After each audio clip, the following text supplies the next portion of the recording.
In this video, we'll talk about absolute advantage, comparative advantage, and the price of trade.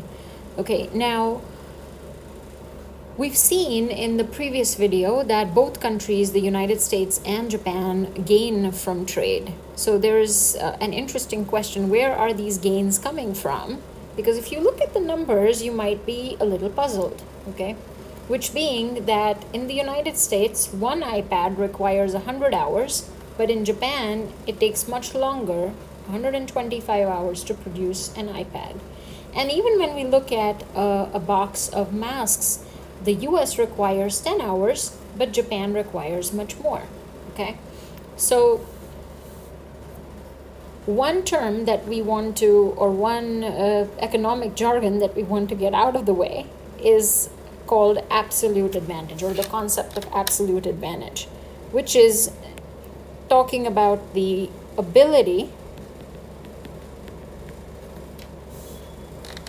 to produce a good or service using fewer inputs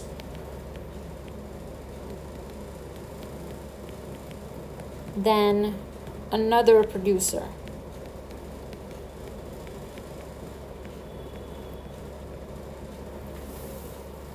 Okay, so in other words, absolute advantage is measuring the cost of a good in terms of the inputs required to produce it, which is labor hours.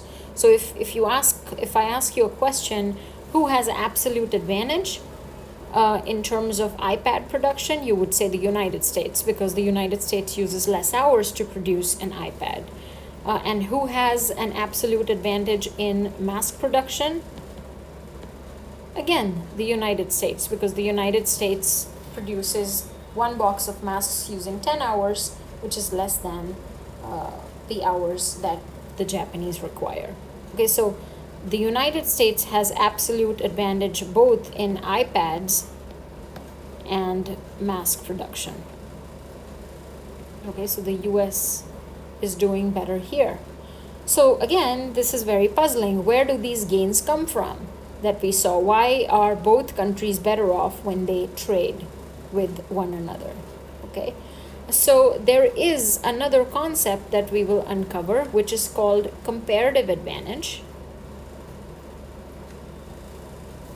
which basically measures the opportunity cost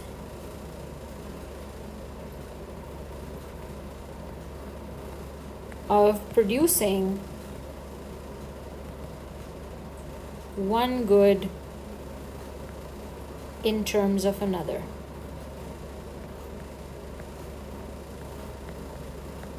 So at this point, I would like you to go back to the production possibilities frontier of the US and the production possibilities frontier of Japan, and calculate the opportunity cost of producing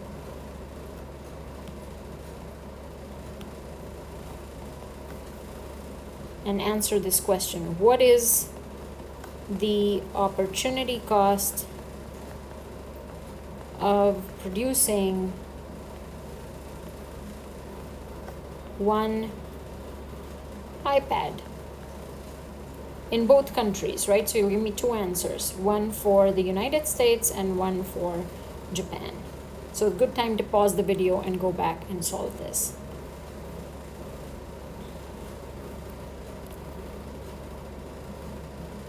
So if you look at the production possibilities frontier for the United States, we've calculated this before, so all of this should be just for the US. This point was 500, right? If we were measuring number of iPads on the x-axis and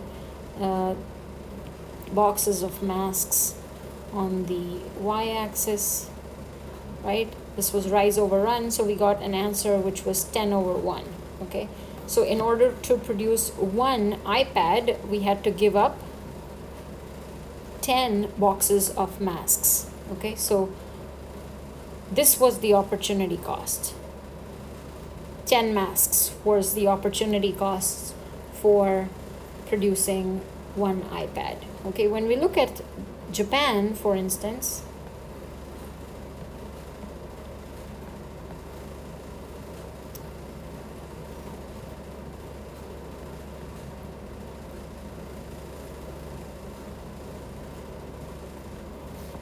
okay, so for Japan, the slope was 1200 divided by 240, which is 5. Okay, so for Japan, the slope of the production possibilities frontier was -5/1, which is to say that in order to produce one iPad, they have to give up 5 boxes of masks. Okay, so they have to give up less to produce, we can write this down, to produce one iPad. The Japanese give up less boxes of masks, which is to say that the opportunity cost of producing iPads is lower in Japan relative to the United States. So whenever the opportunity cost is lower for producing a particular good, that country should produce that particular good. In other words, the Japanese should be producing iPads and the US should be producing masks, and then coming in and exchanging those goods.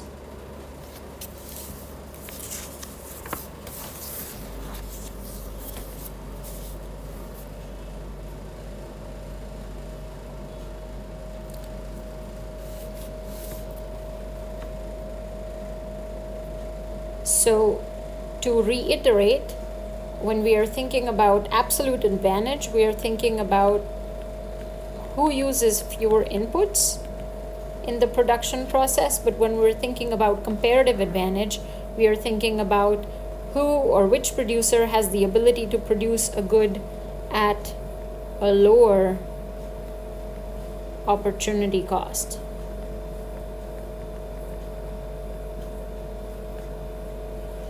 Okay, so this is important. Japan had a lower opportunity cost in the production of iPads. They had to give up less in terms of boxes of masks when they were producing iPads. Okay, so we can also say Japan, since Japan has a lower opportunity cost in iPad production, Japan has a comparative advantage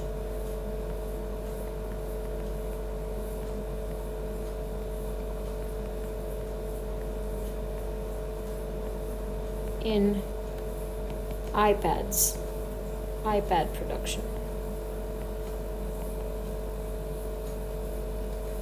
Okay, and so the gains from trade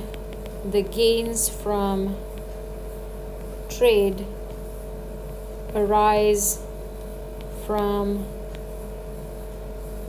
comparative advantage, not absolute advantage, but comparative advantage. That one country has a lower opportunity cost in producing one good, and another country has a lower opportunity cost in producing another good. Okay, so comparative advantage, meaning that there are differences in opportunity costs.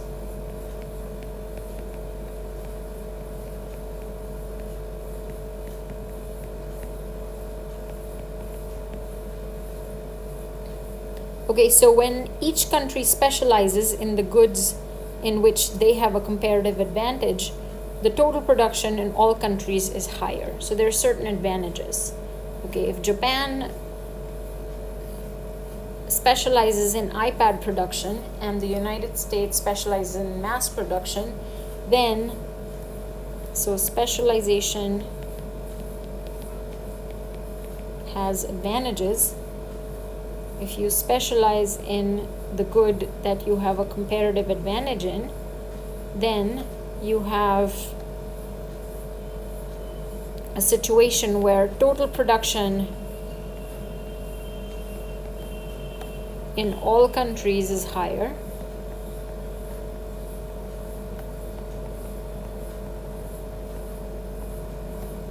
and so if you think about like a world economic pie, that is going to be bigger.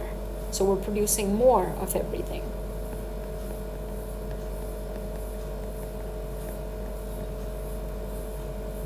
And then all countries can gain from trade.